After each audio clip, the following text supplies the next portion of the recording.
Do you know of a stellar leader or an outstanding organization that deserves a proper shout-out? Nominate them for IBJ's awards. From 40 in their 40s and Women of Influence to Nonprofit and Healthcare Excellence Awards, we're celebrating rising stars, seasoned leaders, and organizations making a difference. Discover which programs are accepting nominations now at ibj.com/nominate. This is Inside the Indiana Business Radio on demand for Thursday, November 6th. 2025. I'm Gary Dick. Hancock Health and Fisher startup Arrive AI are teaming up with Autonomy, a California-based robotic delivery company, to help healthcare workers be more efficient. The organization say their system is the world's first unattended pickup and drop-off by robots in healthcare. Normally, a human has to do the loading and unloading. Hancock Health CEO Steve Long. This opens all kinds of doors. You can imagine that we're starting just with one route, but we've already been talking today about the other dozens of routes that we could have, and let alone when we think about taking this outside the walls of the hospital, because we have campuses all over this county. The University of Notre Dame and Under Armour have announced a new 10-year partnership to co-invest in research across multiple academic disciplines, which they say will expand their relationship well beyond athletics and into scientific and technological innovation.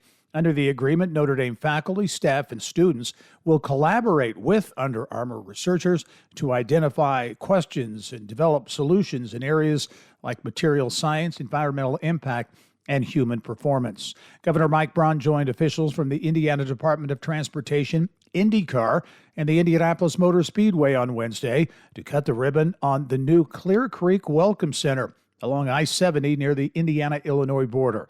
This is not your typical rest park. It's a $53.5 million project, which took 2.5 years to complete, featuring design elements and exhibits highlighting the state's racing history, including a replica of the Borg-Warner Trophy. From the state's #1 source for Indiana business news, you're listening to Inside Indiana Business Radio.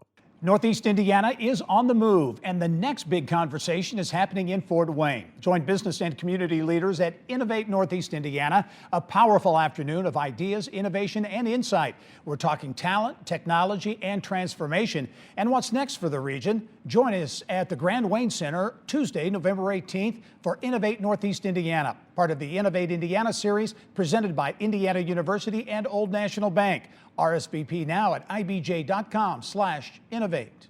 About 3,000 Indiana students are repeating third grade this year for not meeting the state's reading proficiency standards. Data released Wednesday by the Indiana Department of Education showed 3.6% of the 84,000 children who took the statewide iRead exam were retained in third grade under the first enforcement of a requirement approved by the Indiana legislature in 2024. Those 3,040 retained students is more than 7 times the 412 children held back in third grade 2 years ago. Education Secretary Katie Jenner credited improvement performance by students in the iRead exam given last school year, with the retention figure being lower than anticipated when the literacy requirement was being debated. Education officials announced in August that 87.3% of third graders, about 73,500 out of more than 84,000 students statewide, demonstrated proficient reading skills in the 2024-25 school year. They hailed the nearly 5 percentage point improvement from the previous school year as the largest year-to-year jump since the state began iRead testing in 2013. Officials noted about 670 children who did not meet the literacy standards were not enrolled in Indiana schools this year, saying they likely moved out of state or were being homeschooled. Alex Brown, Inside Indiana Business Radio. Purdue University is teaming up with Virginia-based BWX Technologies to collaborate on next-generation nuclear manufacturing. The university and the nuclear components manufacturer, which has a large presence in Mount Vernon, signed a memorandum of understanding late last month to establish what Purdue calls a groundbreaking research relationship. This is Gary Dick for Inside Indiana Business Radio on Demand. Whether it's healthcare innovation, major infrastructure, or global sports impact, Inside Indiana Business with Gary Dick tells the stories of Indiana's groundbreakers and game changers. It's the must-listen show for business, civic, and community leaders across the state. Subscribe and listen wherever you get your podcasts or at ibjpodcast.com. Thanks for listening to this IBJ Media podcast. You're probably going to remember this ad. Do you know why? Podcast advertising works.